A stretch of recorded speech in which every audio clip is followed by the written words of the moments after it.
जय माता दी दोस्तों, जय श्री हरि। स्वागत है आपका हमारे YouTube चैनल अभव्य वर्ल्ड में। दोस्तों, माँ अन्नपूर्णा माता का महाव्रत मार्गशीर्ष मास के कृष्ण पक्ष की पंचमी से प्रारंभ होता है और मार्गशीर्ष शुक्ल षष्ठी को समाप्त होता है। यह उत्तमोत्तम व्रत 17 दिनों तक होता है और कई भक्त 21 दिन तक भी इसका पालन करते हैं। तो दोस्तों, आइए आज की इस वीडियो में हम सुनते हैं माँ अन्नपूर्णा माता के महाव्रत की कथा। एक समय की बात है, काशी निवासी धनंजय की पत्नी का नाम सुलक्षणा था। उसे अन्य सब सुख प्राप्त थे, केवल निर्धनता ही उसके दुख का एकमात्र कारण थी। यह दुख उसे हर समय सताता रहता था। एक दिन सुलक्षणा पति से बोली, स्वामी, आप कुछ उद्यम करो तो काम चले। इस प्रकार कब तक काम चलेगा? सुलक्षणा की बात धनंजय के मन में बैठ गई और वह उसी दिन विश्वनाथ शंकर जी को प्रसन्न करने के लिए बैठ गया और कहने लगा, हे देवाधिदेव विश्वेश्वर, मुझे पूजा पाठ कुछ आता नहीं है, केवल आपके भरोसे बैठा हूँ। इतनी विनती करके वह 2-3 दिन भूखा प्यासा बैठा रहा। यह देखकर भगवान शंकर ने उसके कान में अन्नपूर्णा अन्नपूर्णा अन्नपूर्णा इस प्रकार 3 बार कहा। यह कौन क्या कह गया, इसी सोच में धनंजय पड़ गया कि मंदिर से आते ब्राह्मणों को देखकर पूछने लगा, पंडित जी, अन्नपूर्णा कौन है? ब्राह्मणों ने कहा, तू अन्न छोड़ बैठा है, सो तुझे अन्न की ही बात सूझती है। जा घर जाकर अन्न ग्रहण कर। धनंजय घर गया, स्त्री से सारी बात कही। वह बोली, नाथ, चिंता मत करो, स्वयं शंकर जी ने यह मंत्र दिया है, वे स्वयं ही खुलासा करेंगे। आप फिर जाकर उनकी आराधना करो। धनंजय फिर जैसा का तैसा पूजा में बैठ गया। रात्रि में शंकर जी ने आज्ञा दी और कहा, तू पूर्व दिशा में चला जा। वह अन्नपूर्णा का नाम जपता जाता और रास्ते में फल खाता, झरनों का पानी पीता जाता। इस प्रकार कितने ही दिनों तक चलता गया। वहाँ उसे चांदी सी चमकती वन की शोभा देखने में आई, सुंदर सरोवर देखने में, या उसके किनारे कितनी ही अप्सराएं झुंड बनाए बैठी थीं। एक कथा सुनती और सब मिलकर माँ अन्नपूर्णा इस प्रकार बार बार कहती थीं। यह अगहन मास की उजेली रात्रि थी और आज से ही व्रत का प्रारंभ था। जिस शब्द की खोज करने वह निकला था, वह उसे वहाँ सुनने को मिला। धनंजय ने उसके पास जाकर पूछा, हे देवियों, आप यह क्या करती हो? उन सब ने कहा, हम सब माँ अन्नपूर्णा का व्रत करती हैं। धनंजय ने पूछा, व्रत पूजा करने से क्या होता है? यह किसी ने किया भी है? इसे कब किया जाए? कैसा व्रत है और कैसी विधि है? मुझसे भी विस्तार से बतलाओ। वे कहने लगी, इस व्रत को सब कोई कर सकते हैं। 21 दिन तक के लिए 21 गांठ का सूत लेना चाहिए। 21 दिन यदि न बने तो एक दिन उपवास करें। यह भी न बने तो केवल एक कथा सुन प्रसाद लें। निराहार रहकर कथा कहें। कथा सुनने वाला कोई न मिले तो पीपल के पत्तों को रख सुपारी या घृत कुमारी वृक्ष को सामने कर, दीपक को साक्षी कर, सूर्य, गाय, तुलसी या महादेव को बिना कथा सुनाए मुख में दाना न डालें। यदि भूल से कुछ पड़ जाए तो एक दिवस फिर उपवास करें। व्रत के दिन क्रोध न करें और झूठ न बोलें। धनंजय बोला, इस व्रत के करने से क्या होगा? वे कहने लगी, इसके करने से अंधों को नेत्र मिले, लूलों को हाथ मिले, निर्धन के घर धन आए, बांझी को संतान मिले, मूर्ख को विद्या आए। जो जिस कामना से व्रत करे, माँ उसकी हर इच्छा पूरी करती हैं। वह कहने लगा, बहनों, मेरे पास भी धन नहीं है, विद्या नहीं है, कुछ भी तो नहीं है। मैं तो दुखिया ब्राह्मण हूँ। मुझे इस व्रत का सूत दोगी? हाँ भाई, तेरा कल्याण हो, हम तुझे अवश्य देंगे। ले, इस व्रत का मंगल सूत ले। धनंजय ने व्रत किया। व्रत पूरा हुआ।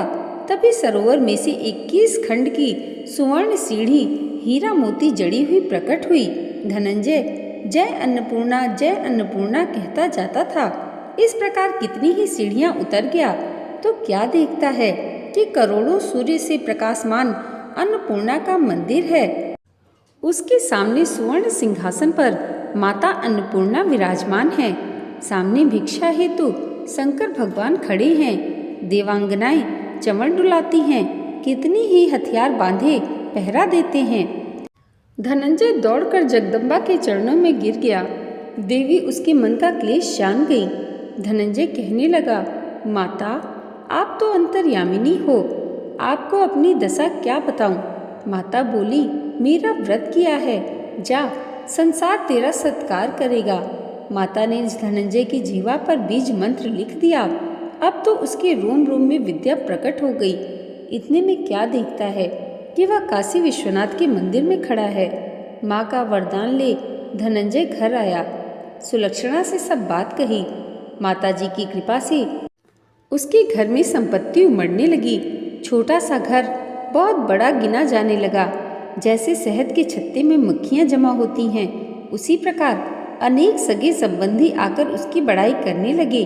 कहने लगे, इतना धन और इतना बड़ा घर, सुंदर संतान नहीं तो इस कमाई को कौन भोगेगा। सुलक्षणा से संतान नहीं है, इसलिए तुम दूसरा विवाह करो। अनिच्छा होते हुए धनंजय को दूसरा विवाह करना पड़ा और सती सुलक्षणा को सौत का दुख उठाना पड़ा। इस प्रकार दिन बीतते गए। फिर अगहन मास आया। नए बंधन से बंधे पति से सुलक्षणा ने कहलाया कि हम व्रत के प्रभाव से सुखी हुए हैं, इस कारण यह व्रत छोड़ना नहीं चाहिए।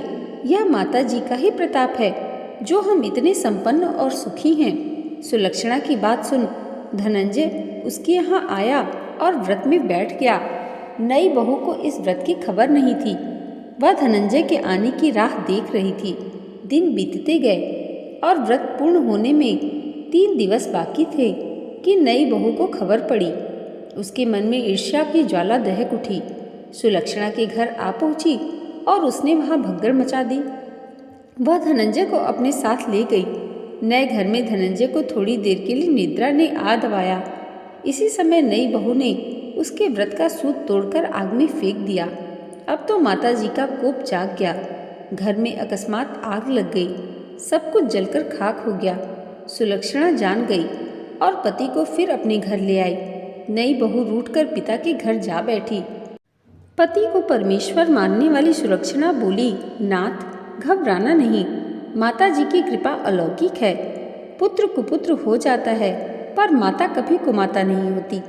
अब आप श्रद्धा और भक्ति से आराधना शुरू करो, वे जरूर हमारा कल्याण करेंगी। धनंजय फिर माता के पीछे पड़ गया। फिर वहीं सरोवर सीढ़ी प्रकट हुई, उसमें माँ अन्नपूर्णा कहकर वह उतर गया। वहाँ जा माता जी के चरणों में रोने लगा। माता प्रसन्न हो बोली, यह मेरी स्वर्ण की मूर्ति ले, उसकी पूजा करना तो फिर सुखी हो जाएगा। जा, तुझे मेरा आशीर्वाद है। तेरी स्त्री सुलक्षणा ने श्रद्धा से मेरा व्रत किया है, उसे मैंने पुत्र दिया है। धनंजय ने आंखें खोली तो खुद को काशी विश्वनाथ के मंदिर में खड़ा पाया। वहां से फिर उसी प्रकार घर को आया। इधर सुलक्षणा के दिन चढ़े और महीने पूरे होते ही पुत्र का जन्म हुआ। गांव में आश्चर्य की लहर दौड़ गई। इस प्रकार उसी गांव के निसंतान सेठ के पुत्र होने पर उसने माता अन्नपूर्णा का मंदिर बनवा दिया। उसमें माताजी धूमधाम से पधारी, यज्ञ किया और धनंजय को मंदिर के आचार्य का पद दे दिया। जीविका के लिए मंदिर की दक्षिणा और रहने के लिए बड़ा सुंदर सा भवन दिया। धनंजय स्त्री पुत्र सहित वहां रहने लगा। माताजी की चढ़ावे में भरपूर आमदनी होने लगी। इधर नई बहू के पिता के घर में डाका पड़ा, सब लुट गया। वे भीख मांगकर पेट भरने लगे। सुलक्षणा ने यह सुना तो उन्हें बुला भेजा, अलग घर में रख लिया और उनके अन्न वस्त्र का प्रबंध कर दिया। धनंजय, सुलक्षणा और उसका पुत्र माता जी की कृपा से आनंद से रहने लगे। माता जी ने जैसे उनके भंडार भरे वैसे सबके भंडार भरे। बोलिए अन्नपूर्णा माता की जय। दोस्तों, आज की ये वीडियो अगर आपको अच्छी लगी हो तो कमेंट बॉक्स में जय माता अन्नपूर्णा जरूर लिखिएगा और इसे लाइक, और हमारे चैनल पर पहली बार आए हैं तो सब्सक्राइब करना मत भूलिएगा। माता रानी की कृपा आप सबके जीवन पर सदैव ऐसे ही बनी रहे, इसी मंगल कामना के साथ मिलते हैं अगले वीडियो में। तब तक के लिए जय माता दी, जय श्री हरि।